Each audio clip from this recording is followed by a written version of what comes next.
Olá, gente, eu sou Val Cabral e esse é o programa Olho no Olho, aqui pela TVI. Olha, nós vamos abordar hoje um assunto que é muito importante para que nós possamos refletir sobre qual é o sul da Bahia que nós queremos. Qual é a Bahia que pode nos favorecer, considerando o fato de tempos que perdemos com vários governos que nos trataram como patinhos feios. Nós somos, historicamente, a parte da Bahia onde tudo nasceu no país. Até dizemos que nós não somos baianos, nós somos subaianos, porque a Bahia é subaiana, porque o Brasil é subaiano. Tudo começou aqui.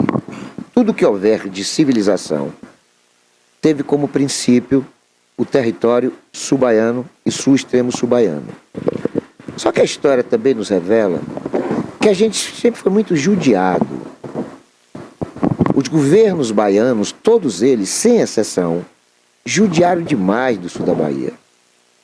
Nós já fomos, num período de 4 décadas atrás, a parte da Bahia mais próspera, porque era daqui que o governo do estado extraía os recursos para pagamento da folha de servidores e para a prosperidade do resto da Bahia, Chapada Diamantina, região do Sisal, zona metropolitana de Salvador, centro industrial de Aratu, polo petroquímico de Camaçari. Todos os grandes empreendimentos da Bahia emergiram justamente em função dos 10% do imposto do cacau. Nós correspondíamos a quase 70% de toda a economia da Bahia, há 4 décadas atrás. A nossa economia hoje patina entre 2,8% a 3,4%. Nós estamos ainda muito abaixo daquilo que nós merecemos ter como acalento e recompensa por tudo que já fomos de desenvolvimento na Bahia. Só que eles continuam nos maltratando. Toda a infraestrutura subaiana que existia dentro da capital baiana foram perdidas. Nós tínhamos o prédio do ICB, que foi um dos primeiros prédios da chamada Cidade Baixa da capital baiana, que nos foi usurpado, hoje já não nos pertence. Nesse prédio nós tínhamos o Museu do Cacau, o maior acervo na Bahia.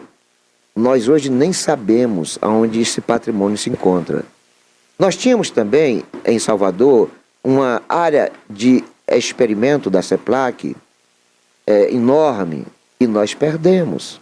Nós tínhamos no Corredor da Vitória, que é a artéria mais cara da Bahia, geograficamente um dos espaços mais ricos da capital baiana, nós tínhamos um prédio enorme.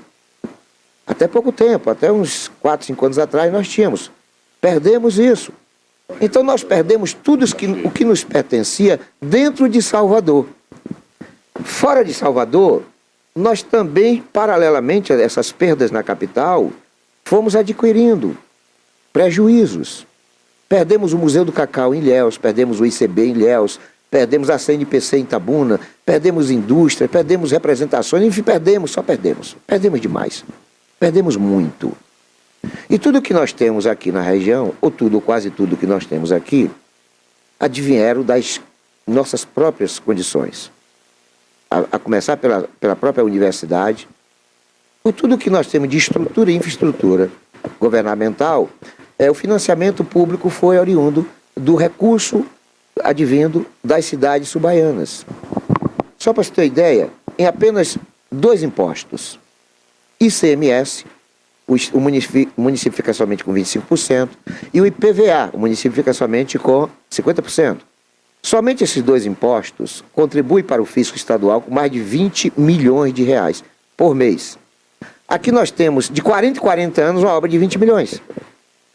Nós temos que passar 4 décadas para o governo do estado fazer a cidade de Itabuna contar com a obra de, no máximo, 20 milhões. Olha bem, de 44 anos, enquanto que por mês é essa a nossa contribuição. Então nós precisamos de coisas que realmente venham recompensar essa realidade dramática a que estamos submetidos. E aí, de repente, surge a Bambi. Surge uma ideia de desenvolvimento, de recuperação econômica da região. Investimentos internacionais, um agrupamento de empresários, de pessoas pretendendo fazer com que nós, de fato, voltássemos a ter melhor qualidade de vida justamente com o fomento da economia. E aí eu me lembro que até uns 5 anos atrás foram espalhadas na cidade subaiana outdoor, que são aquelas placas enormes, com a foto de um trem, diz, o trem está vindo aí. Até agora o trem não veio. Até agora a FIOL não veio. Mas para a nossa perplexidade, surge uma notícia que está nos preocupando bastante. É a possibilidade da venda da Brami, é a possibilidade de uma modificação do roteiro, do trajeto da FIOL, em vez de permanecer como projeto original, terminando em Ilhéus, querem levar para o Espírito Santo. Isso é muito preocupante, porque isso vai significar bilhões de prejuízos para o sul da Bahia, que historicamente, como eu falara antes, já vem com muitos prejuízos. Então hoje nós vamos abordar este assunto com 2 especialistas. Um deles, no campo mais político e de relações institucionais, é o Luiz Joaquim, conhecido no sul da Bahia como um protagonista de ações que são, às vezes, desencaladoras de um debate nacional, como, por exemplo, o movimento Invasão Zero, que acabou pegando uma amplitude, uma abrangência nacional. E ele, inquieto, já se sentindo satisfeito com o trabalho desenvolvido no Invasão Zero, parte agora para um outro tipo de embate. E este tem muito mais a ver com a abrangência maior da nossa população, que é justamente impedir que o FIOL vá para o Espírito Santo, permaneça conosco. E consigo veio o Éder Mendonça, que é um especialista no assunto, trabalhou em vários projetos, mais de 20 países, funcionário da Odebrecht, de várias construtoras, um especialista justamente na questão do FIOL. E é isso que a gente vai debater aqui hoje. E nesse nosso bate-papo, eu quero começar perguntando a Luiz Joaquim o que efetivamente pode significar a saída da FIOL no seu projeto inicial, que descamba em Ilhéus. Se efetivamente há possibilidade desse projeto ser deslocado para os capixabas. Então nós vamos saber, mas eu quero a atenção especial do telespectador para que nós possamos refletir sobre tudo o que nós podemos fazer através das nossas ligações com os nossos senadores, com os nossos deputados federais e estaduais, para que esse absurdo não aconteça numa panorâmica que só reflete o tanto quanto nós permaneçamos sendo os patinhos feios da Bahia. Luiz aqui, meu querido, bom dia. Bom dia, Val. Bom dia, Herder, mais uma vez, está aqui conosco. Bom dia a todos que vão assistir essa entrevista. Eu espero que seja uma entrevista de informações, de convencimento, de que todos tenham a chance, de tomar conhecimento do susto que nós tomamos. Eu vou começar essa fala de onde você deixou aí a preocupação do que nós estamos perdendo. Isso parece que está virando uma coisa histórica na Bahia, né? Perdemos a Ford, a região perdeu o Instituto de Cacau, está perdendo a CEPLAC. Tudo são ações de governo. Instituto de Cacau em 1936, CEPLAC em 57. CEPLAC tem erros e acertos. A CEPLAC tirou a Bahia de 90 mil toneladas para 400 mil toneladas. Errou no plano de recuperação da lavoura cacaueira. Mas tem mais acertos do que erros. E não poderia nunca os baianos e os produtores deixarem que a CEPLAC morresse. A CEPLAC nunca vai ser da Embrapa, porque a Embrapa não tem estrutura para tocar uma autarquia como a CEPLAC. Está aí o cacau, sucumbindo e se reerguendo de forma muito lenta pelo esforço puro do produtor. Perdemos aqui na região a ZPE municipal, uma das coisas difíceis, trazida por Jorge Viana quando deputado federal, E nós já perdemos por incompetência de gestão. Não tivemos a habilidade, a destreza de colocar uma ZPE para desenvolver o sul da Bahia e o estado da Bahia. Está aí a China, que se desenvolveu com ZPEs. Perdemos uma série de coisas. A Secretaria da Fazenda saiu de Ilhéus porque não tiveram também, né, o compromisso de deixar ali aquela instituição que seria um divisor ali para o município. Perdemos o Moinhos. Eu estou acrescentando a tudo que você falou.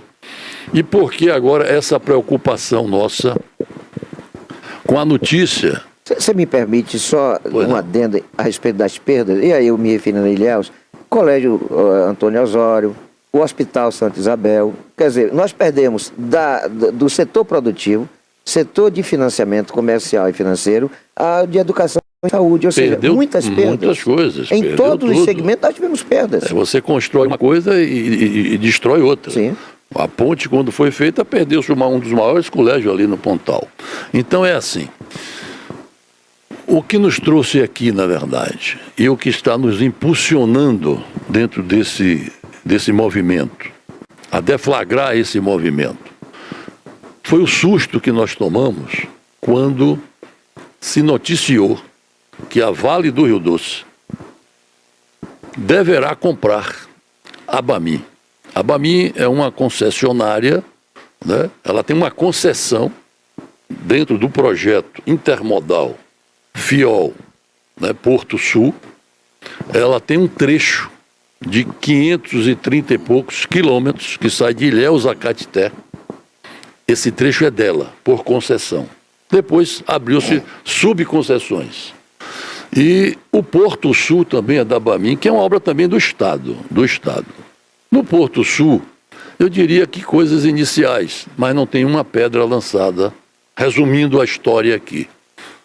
Ou seja, é um projeto complexo, um projeto que precisa de atenção, é um projeto que não suporta desvios, ele já iniciou com desvios, é preciso que se diga aqui, e eu presenciei o presidente da Valec na época em Ilhéus.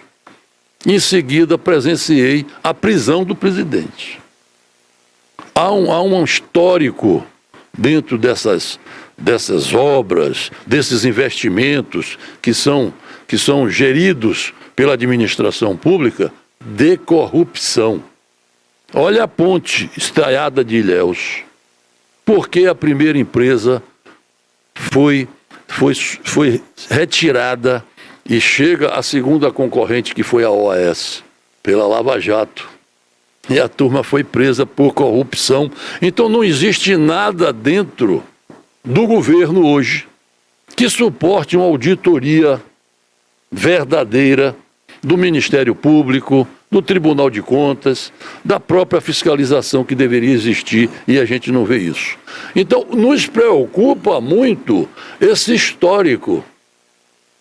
Eu estou fazendo um trabalho hoje, eu sou embaixador do Instituto Arpia, do qual o presidente Bolsonaro é presidente de honra, outros deputados fazem parte.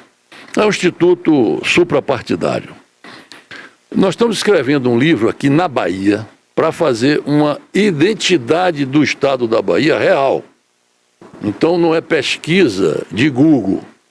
Nós temos 140 municípios com presidentes arpias e é uma pesquisa que estamos desenvolvendo e isso vai se resumir num livro. Você sabe quais são os 3 pontos que está chegando da pesquisa para que eu possa resumir no livro? Primeiro ponto, a educação acabou. Você está no estado, e isso não é só Bahia, isso é quase que o país todo. Não tem mais educação. Você não consegue mais reprovar ninguém. Você tem alunos que são analfabetos funcionais, saindo do 2º grau para concorrer no Enem. O segundo ponto, corrupção. Todos aqueles pesquisados, e terão seus nomes citados no livro, dizem a mesma coisa. Isso não é pesquisa de Google, isso é pesquisa real. Por que o Estado está desse jeito? É isso que nós vamos revelar. corrupção. A corrupção nos leva a tudo. Nos leva à saúde, nos leva à educação, à infraestrutura, à segurança. E o terceiro ponto, são vários, mas eu vou dizer só 3, para não ficar longo. A má gestão. A má gestão é ela que faz com que obras fiquem paralisadas. É a falta de responsabilidade com o dinheiro público, com o erário. O que está acontecendo hoje no Porto Sul, não tenham dúvidas, começa com corrupção e para na má gestão. Então é preciso parar de vez. Aqui o recado é para a população, como eu também me senti afetado, como cidadão. Porque primeiro eu estou aqui como cidadão, como pagador de imposto. É um direito meu vir aqui e cobrar do Estado uma explicação pelo que está acontecendo com essa obra. Essa obra, como diz Herder, é a escuridão ou é a luz. Não tem outro empreendimento na Bahia que justifique esse próprio governo, porque essa obra ela é retomada por esse governo. Qual é o empreendimento hoje na Bahia que vai ficar aí como legado desse governo que está aí há 18 anos? Se você te perder essa obra, eu não conheço nenhum. Porque fazer posto de saúde, fazer uma escola, isso é obrigação do governo, faz parte de qualquer pequeno governo. Agora, uma obra com essa envergadura, só o primeiro trecho, Ilhéus Caetité, está avaliado em quase 9 bilhões. 9 bilhões que a Bamin terá que investir ali. Bom, a gente sabe que todo o contexto político em torno dessa situação requer também uma participação da população e dos agentes políticos, justamente das cidades que compreendem o percurso da obra. E esse tipo de atividade, ou seja, o despertar dessa consciência através de momentos como este, é crucial para que o governo entenda que a perda desse trajeto, né, de Ilhéus para o Espírito Santo, vai ser uma tragédia econômica também, humanitária. E aí, tecnicamente, eu vou querer que o nosso segundo entrevistado, o Herder Mendonça, passe para o nosso público o que efetivamente pode implicar essa mudança de roteiro, de trajeto, e como está a obra hoje, e como no entendimento dele, que é o especialista, um administrador de grandes construtoras, viajado por mais de 22 países, precursor de inúmeras obras no mundo inteiro e que tem conhecimento vasto sobre o que está acontecendo e o que pode acontecer. Então, tecnicamente, Mendonça, o que é que pode significar essa mudança de roteiro e se ela vai se viabilizar dentro do seu conceito? Bom dia, irmão. Bom dia a todos que estão nos ouvindo. Muito obrigado pelo convite, jornalista Val Cabral, meu doutor Joaquim. É de fundamental importância que a gente, depois da fala das duas pessoas aqui presentes, a gente entenda que é preciso uma mudança política muito forte. E quando eu passei 30 anos, desculpe, no mundo, sou de Ilhéus, saí daqui com 17 anos, quando eu retornei, eu vi essa situação que vocês descreveram aí com toda a competência.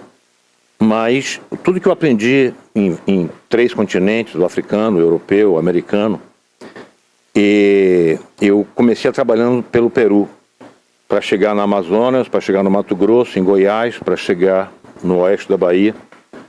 E está claro na minha cabeça, pela experiência internacional e pela bênção que eu tive de ter professores excepcionais, como o Dr. Norberto Odebrecht, como o Dr. da Vale do Rio Doce. Essas pessoas me ensinaram muito, Eliezer Batista, que foram meus mestres, Dr. Renato Baiardi, que viveram 30 anos comigo, passando conhecimento. E eu, pelejando na obra, no trecho, vendo o que é que o mundo tem de bom. E para mim está muito claro essa percepção que nós temos, mais do que nunca, a condição de fazer um projeto ímpar. Eu conheço a Bahia lá de fora, pelo Cacau, por Gabriela, por Jorge Amado, que foi ímpar, um homem abençoado, que projetou tudo que nós tínhamos, todas as nossas qualidades de orla, de brisa, da beleza feminina, que a Gabriela é um ícone no Brasil e no mundo.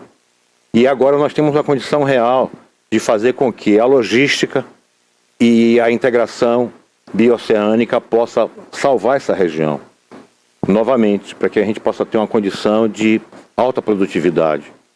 Então, por sorte, mais uma vez, já que a agricultura foi beneficiada pela nossa topografia, pela Cabruca, na região de Ilhéus, na região sul da Bahia, nós também temos uma grande sorte de ter uma morfologia que nos integra a uma logística competitiva.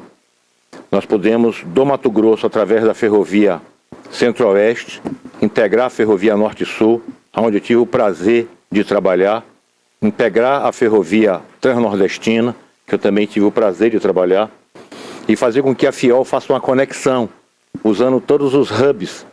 Hubs são pátios, são eixos de interconexão de cargas. E a gente possa ter uma malha, vindo inclusive, essa malha ferroviária que eu acabei de falar, da FICO, está aí no mapa, essa conexão que vocês podem ver. Tem a FICO, a Norte-Sul, a Transnordestina. Nós temos a FCA, que passa pelas nossas barreiras, e fazer com que toda essa carga do Brasil, do oeste do Brasil e do oeste da Bahia, possa chegar em Ilhéus. Terras completamente estabilizadas, algumas já antropizadas, não vamos ter nenhum tipo de agressão em relação ao meio ambiente, tudo na concepção ESG, que é o Environmental, Social and Governance, é o que manda no mundo, que busca a potabilidade, que busca a não geração de carbono, e a gente tem esse tesouro na nossa mão. Eu aprendi na África, na Europa, em Roterdã, e eu tive a felicidade, pelo que me ensinaram, de fazer esse projeto. E esse projeto mostra que nós podemos exportar tudo, inclusive com o eixo da Ásia pela conexão no Pacífico. O Pacífico pode colocar as cargas no oeste do Brasil, no oeste da Bahia, com essas ferrovias que eu acabei de citar, e entrar pela FIOL com total liberdade, de uma forma fluida, com autoestrada, e que a gente já pense em duplicar a FIOL. E aí eu estou falando de soja, de trigo, de milho, de carne viva e de todos os minérios que somos riquíssimos. Vanádio, grafite, pedras ornamentais, granito, granulito, tudo que a gente tem condição e que o mundo precisa para que terras raras, para que a gente possa exportar para a Europa e que a gente possa exportar para os Estados Unidos e para toda a Ásia. Então esse contexto, pois não. Quando você fala exportar, aí é uma coisa interessante, porque isso significa riqueza interna, desenvolvimento, sobretudo dos municípios, por onde vai passar tudo a FIOL. Mas também tem outra vantagem, que é a questão da importação. Né? Inclusive a importação eu acho que vai ser muito mais benéfica para o sul da Bahia, eixo Ilhéus-Itabuna, do que a exportação em si. Fala um pouquinho, tecnicamente, já que você é um especialista do assunto, sobre o que é que significa, financeiramente falando, a nível de desenvolvimento regional, mais a importação do que a exportação, embora ambos sejam de uma importância muito grande. Eu fico muito feliz em falar com quem entende, com quem tem expertise, porque quando a gente fez esse projeto em 2015, 2016, o Corrente de Comércio é justamente isso que o nosso professor Val Cabral falou. A partir do momento que as cargas chegam no litoral brasileiro, vindo do Pacífico ou do oeste do Brasil, todas essas composições vão ter o direito e a possibilidade, por ter uma logística viável, de trazer fertilizante, de trazer combustível, de trazer gás, de trazer carros no roll-on-roll-off, montados e desmontados.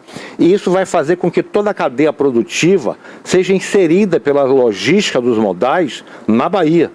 Então nós podemos ter imediatamente grupos internacionais, por exemplo, fertilizante, a Bunge, a Cargill, pode ter uma base aqui em Itabuna, pode ter uma base em Jiquié, uma base em Piauí, porque nós vamos importar fertilizantes imediatamente para suprir 400 milhões de toneladas de grão que o Brasil está no caminho de produzir.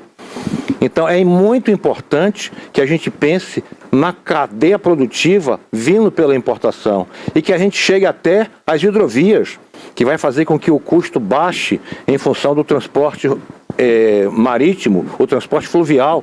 É uma cadeia de interseções que nós vamos ter uma grande participação da importação para Ilhéus e Itabuna, e principalmente em Ilhéus, trazer o setor de turismo, porque os megas empresários da metalurgia, da indústria, da mecatrônica, que a mecatrônica é fundamental nesse processo hoje em dia. O mundo está pronto para suprir 7 bilhões de pessoas. E a mecatrônica melhora os trens. Hoje os trens estão rodando no mundo com levitação magnética, melhora os aviões com materiais com mais condutibilidade, materiais bem leves, como o grafeno. E fazer com que tudo isso gere riqueza para todos os munícipes integrados nesse circuito. E aí nós vamos ter uma geração de riqueza exponencial, porque vamos ter a cadeia produtiva inserida nessa corrente de comércio e vai fazer com que Ipiaú e Itabuna virem metrópoles. Porque nós podemos ter todo o grupo empresarial mundial que hoje lidera a China, lidera os Estados Unidos, lidera a comunidade. Os alemães hoje são excepcionais em conhecimento, em tecnologia, em TI. Eles vão ter todo o interesse de estarem num lugar que pode fazer uma conexão americana com o mundo, para a Ásia e para o continente europeu, pela tecnologia nossa. Então nós temos a obrigação de termos essa oportunidade. Nós temos rios para fazer navegabilidade. Nós temos ferrovias para fazer transporte em planícies sólidas, plenas. Os nossos trens não podem rodar 10, 15 quilômetros como estão rodando hoje para a excelente condição portuária da Baía de Todos os Santos. Elas podem entroncar todas essas cargas para Ilhéus. O Atlântico é um oceano tranquilo, que cabe todo tipo de conexão para essas exportações, em torno já de 400 milhões de toneladas. Isso é uma geração de riqueza. Só na contribuição no CEFEM, contribuição financeira da exportação mineral, é uma fábula que vai ter todo o dinheiro do mundo para a educação, para a saúde, para a qualidade do baiano, que a gente possa ter um Brasil gigante e cada vez mais procurado, para que todos nós possamos gerar riquezas de imediato, na veia. O projeto está apresentado desde 2015. Eu fico muito ansioso, porque pelo que me ensinaram no mundo, eu fiz o projeto e agora eu queria endossar uma fala de vocês. Domingo agora começa o mês de dezembro. Para o mês, podemos dizer que é o 2025. Já passou um quarto do século XXI. Um quarto do século XXI. A partir de 1º de janeiro, nós já queimamos essa etapa. As ferrovias brasileiras é do início do século XXI. Os projetos da FIOL, o projeto da Transnordestina, começaram em 2002, 2003, 2004. Ambas estão muito atrasadas. Então, meu questionamento é o seguinte: por que o chinês, por que o russo, por que o americano consegue fazer 3, 4 quilômetros de ferrovia por dia e nós não estamos com a FIOL integrada? Por que nós não estamos aqui fazendo um projeto de duplicação da FIOL? Nós temos que ter uma provocação com o poder público e com as pessoas envolvidas no processo, que nós temos que ter uma unicidade, uma sinergia proativa para desenvolver uma ferrovia num lugar estabilizado, como é Jequié, como é Caetité, como é Brumado, como é Barreiras, para que a gente possa usar todo o hidrográfico, toda a ferrovia e principalmente os caminhões. Uma Mercedes, uma Volvo, a Fiat tem todas as condições de fazer a aproximação nas fazendas, nos sítios, nas indústrias, para trazer 400 milhões de toneladas para os trens. Vai parar uma composição com 1.500 vagões. Os vagões vão trabalhar em double stake, cada vagão 200 toneladas. Nós temos que ter milhares de caminhões. Então essa integração toda vai fazer com que a corrente de mercado integrada venha para as cidades de Salvador, dando uma extensão a Goiás, a Mato Grosso do Sul, Manaus, a Amazonas, Belém, chegando em Ilo, e uma geração de riqueza tão grande quanto o cacau. Positivo. Acho até que muito maior do que do cacau. Pronto. Para isso tudo acontecer, é claro que o projeto não pode ter interferências políticas no sentido de mudar daquilo que foi planejado anteriormente. E aí é onde entra a minha necessidade de voltar a falar com o Luiz Joaquim, porque o Luiz é o agente político da região que está despertando os subaianos para a necessidade do governo compreender que ele tem que ser parceiro nessa luta da permanência do projeto como foi elaborado inicialmente, ou seja, não sair para Espírito Santo. Até porque o desvio da FIOL para a Vitória vai acarretar um asfixiamento do serviço que é prestado lá, em função de que lá já existe uma super exploração do espaço. Eu não vejo como integrar a FIOL à Vitória, em decorrência de que lá já existem situações de navios e caminhões ficarem esperando dias e mais dias para poder fazer como é que chama, o transporte. Enquanto que aqui não. Aqui há, sim, um espaço para tanto. Só que quem perde com essa situação também é o governo do Estado. Que o governo do Estado perde bilhões em impostos.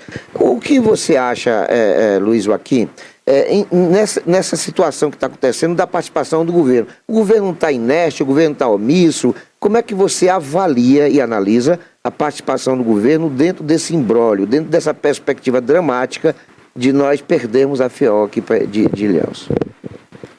Olha, eu diria a você, por experiência, por vivência, né? Pela idade que eu tenho, o governo precisa aprender a gerir melhor os recursos do povo, o suor do povo, o imposto que é gerado. O povo não quer muita coisa, eu tenho dito.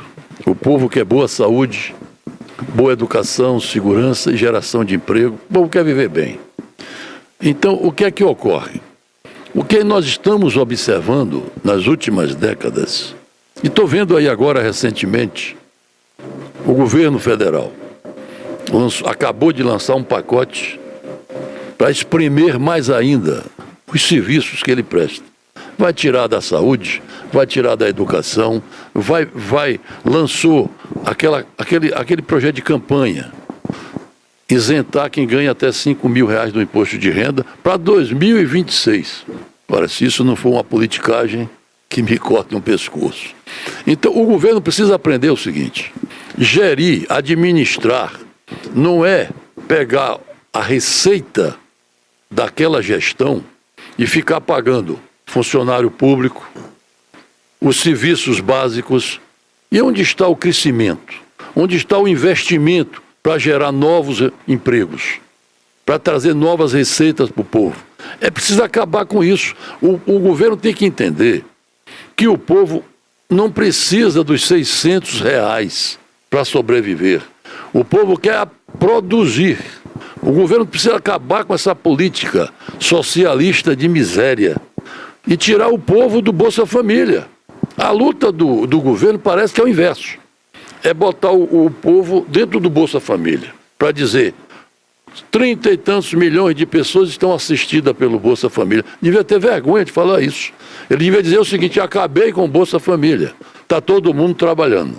Então, esse sentimento, esse tipo de gestão que só visa o benefício pelo populismo barato, é isso que está atrasando o país de crescer. É isso que está freando o país. Isso não acontece na Europa. Todo mundo se desenvolveu em cima de ferrovia. Todo mundo se desenvolveu em cima de estrada.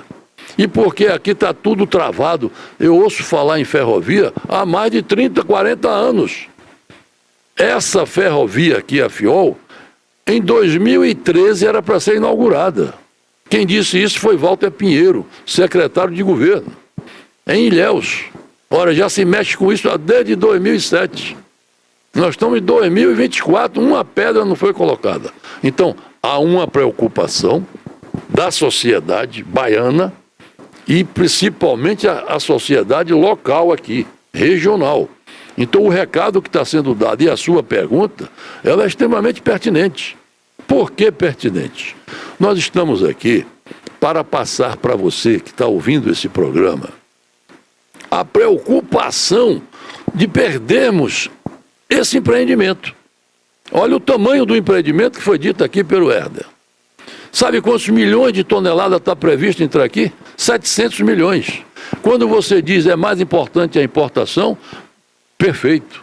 Porque quando você entra com um produto aqui, alguém vai trabalhar com isso. Se vai entrar medicamento, alguém vai vender.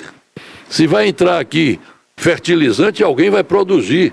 Vai atender ao agro da região, ao agro brasileiro. Então é uma troca, essa corrente de comércio é uma troca de receitas, de geração de emprego. Olha a importância, você que está assistindo, desse complexo. Agora nós vamos ficar aqui a vida toda fazendo o quê? Assistindo um governo, seja ele qual for. ficar gerenciando a receita, preocupado com a folha de pagamento, com um Estado cada vez mais inchado, sem produzir. Isso não acontece na iniciativa privada. Porque na iniciativa privada você tem que dar resultado. E porque na iniciativa pública, toda hora se perde uma obra, fica inacabada, enterra-se dinheiro. Quantas obras do PAC foram enterradas e ficaram inacabadas? Essa obra caminha para isso? Não sei. Parece que sim. Então essa é a preocupação nossa, é essa mensagem que a gente está dando aqui para toda a sociedade. Você que é do comércio local, aqui essa obra atinge mais de 30 municípios direto, na passagem da ferrovia. Na passagem da ferrovia. Está citado lá no Google.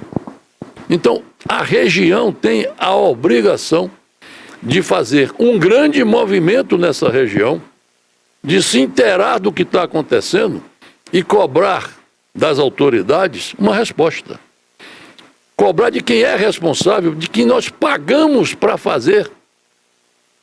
O gestor é um servidor do povo.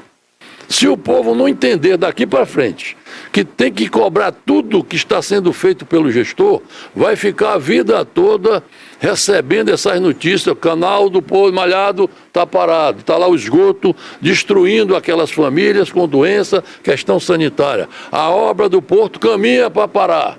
Está lá o Porto de Ilhéus. Sabe qual é o calado do Porto de Ilhéus? Não passa de 9 metros, ponto 2.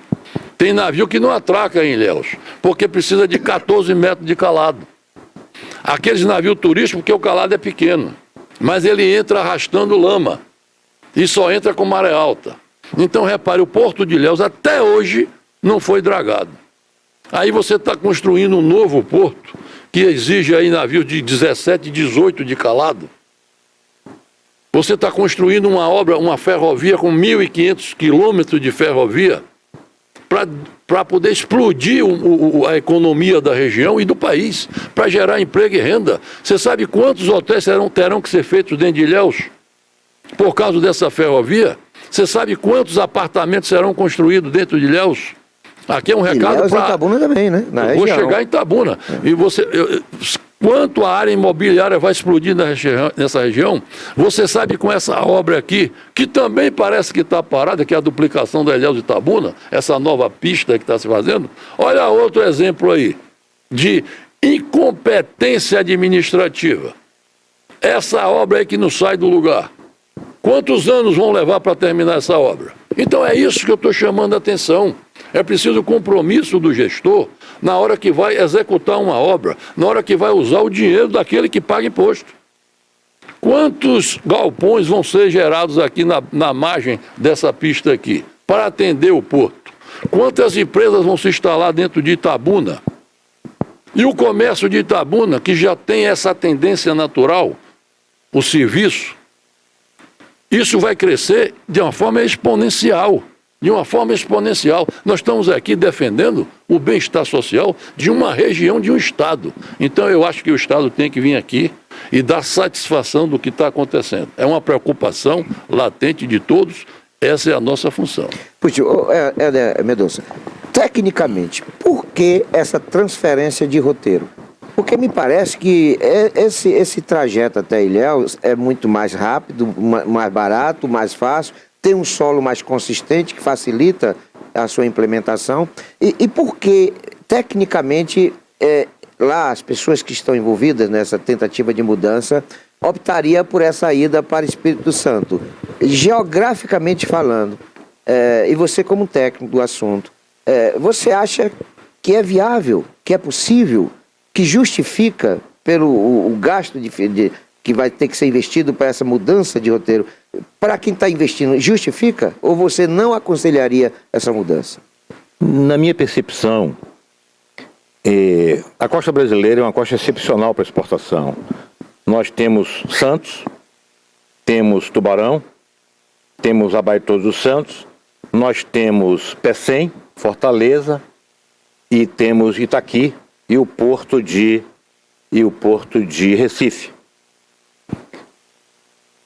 São grupos empresariais que estão investindo muito bem, quero parabenizá-los pela performance, pela logística executada, mas eles têm que contemplar que a Bahia, que o Porto Sul, que a FIOL, que a FICO, que a Norte Sul, que a FCA, que é paralela, que vai interligar com a Transnordestina, possibilita uma logística de alta performance com a tonelada métrica mais competitiva que eu conheço. Eu conheço ferrovias na África, conheço ferrovias na Europa, nos Estados Unidos, na América bastante. Trabalhei na Norte Sul, na Transnordestina. Meus professores me ensinaram muito. Então a gente deixar de viabilizar o que já está 72% pronto é um retrocesso gigante. Na verdade, é um suicídio. Não é nem evitar, não é nem abortar. É um suicídio operacional. E esses grandes empresários de Minas, de São Paulo, o pessoal do PECEM, o pessoal de SOAP, que estão fazendo um trabalho maravilhoso, tem que entender, eu até pediria, se fosse possível, botar o projeto na tela, que eu fiz esse projeto, nós fizemos esse projeto em 2015 e 2016, que mostra que temos reais condições de fazer um... Aí está. Ele já tem, desde 2016 até hoje, infelizmente está parado, e nós podemos fazer uma integração. Ilhéus está próximo da Europa, está próximo da África, tem uma condição completamente... está fora do perímetro urbano, está completamente fora do tecido urbano, não vai ter nenhum tipo de interface de poluição entre a logística de modais, a logística de corrente de comércio, para exportar e importar riqueza, porque vai chegar, todas as companhias mundiais vão querer participar de um time desse, de um just-in-time desse, de um projeto de Kaizen, como chama o japonês, de melhoramento contínuo. Isso é uma geração de riqueza para a Bahia, para o Brasil, para o Peru, para o mundo. E eles têm que entender que vale a pena liberar isso, porque tem um grade excepcional, estável, que a gente pode produzir, e de forma nenhuma suicidar, desculpa o termo, é um termo até pesado, eu não gosto de pronunciar, porque eu acho a situação tão proativa, tão alvissareira, que suicidar um projeto desse vai prejudicar uma condição logística que nós podemos ser uma Roterdã. Nós podemos transformar Ilhéus e Itabuna numa Búzios, numa Cabo Frio, numa Cancún, de uma forma excepcional, onde todo mundo está empregado, vai faltar mão de obra. Porque o setor hoteleiro vai chegar maciço, o setor industrial vai chegar maciço, a Alemanha vai vir para cá para dentro, porque uma Toshiba, uma Mitsubishi vai querer fazer mecatrônica num lugar que tem um fluxo desse. E a geração de riqueza vai ser internacionalizada obrigatoriamente, porque o Brasil é um celeiro. Nós produzimos hoje já 300 milhões de toneladas de grão. Vamos ter que produzir 1 bilhão, porque hoje a gente está suprindo 1 bilhão de pessoas no mundo. E o mundo hoje tem 7 bilhões de pessoas, demandando a qualidade sanitária que o Brasil está tendo. Não estamos gerando carbono. Vamos ser um dos maiores produtores de hidrogênio verde, porque nós somos um dos grandes celeiros de energia limpa do mundo, que não está adicionando carbono na produção energética de alta caloria, e nós podemos fazer os transportes dos nossos caminhões com hidrogênio verde, poluição zero, e a malha está toda aí. Hora nenhuma a gente está pensando em tirar as cargas de Vitória, do Espírito Santo, de Suape, de Pecém, nem de Itaqui. Eu trabalhei no Porto de Itaqui durante 3 anos, que eu fiz a conexão da ferrovia Carajás com o Porto de Itaqui, e é excepcional. Itaqui era um porto de minério, hoje esse porto está com pasta de celulose, está com grão, já está exportando proteína. A mesma coisa nós temos que fazer, porque nós temos um porto seco excepcional, chama-se Mara Rosa. Mara Rosa integra a FIOL, integra a FICO chega em Mara Rosa. Nós temos que fazer uma ferrovia de Mara Rosa para Barreiras, manter a conexão de Figueirópolis para Barreira, e aí para frente é Caetité, Brumado, Jequié, Ilhéus, exporta e importa também. Então está tudo pronto. A nível de criatividade empresarial, a nível de ser, como eu vi, vários homens, eram homens que enxergavam o futuro. Deus me ensinou tanto, eu tive a possibilidade de aprender tanto, que está aí o projeto feito.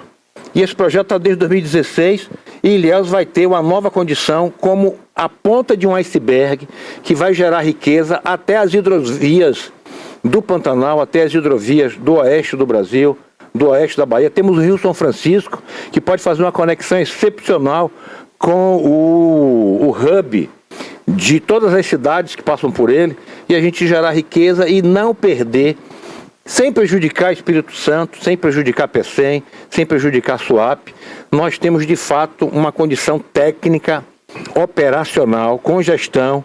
O único pedido que eu faço é que o jornalismo, pela sua competência, Val Cabral, possa mostrar isso para o mundo, que o nosso doutor Joaquim faça a conexão política e estratégica para que o mundo conheça esse projeto e que a gente possa, em curto espaço de tempo, até antes da Transnordestina, nós podemos exportar tudo para o mundo, tudo para a China.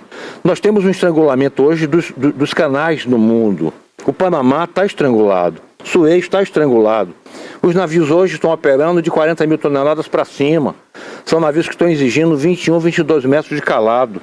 E nós não estamos tendo carga hídrica para que o navio flote, porque são navios em movimento de grande escala. Então não tem por que o que sai da Califórnia entrar no Panamá e passar 60 dias parado, porque a fila está chegando a 80, 90 composições de navios. E esse material da Califórnia, esse material que vem do Vietnã, que vem da Coreia, pode entrar por Ilo, no Peru, e transitar pelo Brasil e a gente exportar para a Europa e para a Ásia, economizando 40% do tempo. Logística é tempo, logística é just in time. Então a gente pode gerar riqueza e fomentar mais o complexo de interseção para a Vitória. Porque nós não vamos ter condição de abraçar uma conexão de 7 bilhões de pessoas, entendeu? E aí eu faço o meu pedido para que vocês ajudem nesse fomento, nesse desenvolvimento. Desculpem o meu otimismo, como baiano, que eu já apanhei tanto, com tantas perdas, mas a gente agora tem que ter um segundo tempo vibrante, virtuoso, para que o dinheiro chegue para o baiano e para o Brasil. É isso aí. Por falar em recursos, e aí eu insisto na questão da importação, e nem vou falar de minério, de grana, vou falar de gente. Gente, a França tem uma realidade de 60% da economia advindo do turismo. A nossa economia turística na Bahia, com carnaval, com festejo de forró e tudo mais, não chega a 3%. Ocorre que com o advento da FEO, aí é outro ganho que se pode ter, né? É o estímulo para que haja o chamado turismo receptivo. E a gente passa a receber pessoas do mundo inteiro em função desse pré-modal, em função desse FIO, em função de toda essa estrutura que será criada e que vai fazer com que os empreendedores façam com que nós tenhamos aqui bons resorts, bons hotéis. E aí, Joaquim, você que é uma pessoa muito enfronhada nessa questão, você que é agricultor, você que é envolvido nessa realidade econômica agrícola do sul da Bahia, como é que você vê essa perspectiva? Efetivamente, a gente pode ter ganhos muito além de tudo aquilo que Helder tem apresentado aí no setor mineral, no setor de grãos, no agronegócio, tudo. No turismo também, a gente pode ter um crescimento vertiginoso da economia regional? Eu acredito que, não tem, que sim, né? Porque está sendo demonstrado isso. Isso aqui é uma abertura de mercado. E a única coisa que eu enxergo é que nós ainda não aprendemos a gerir tudo isso. Esse crescimento vai ser lento. Está aí o diagnóstico. É preciso primeiro que o país invista em educação.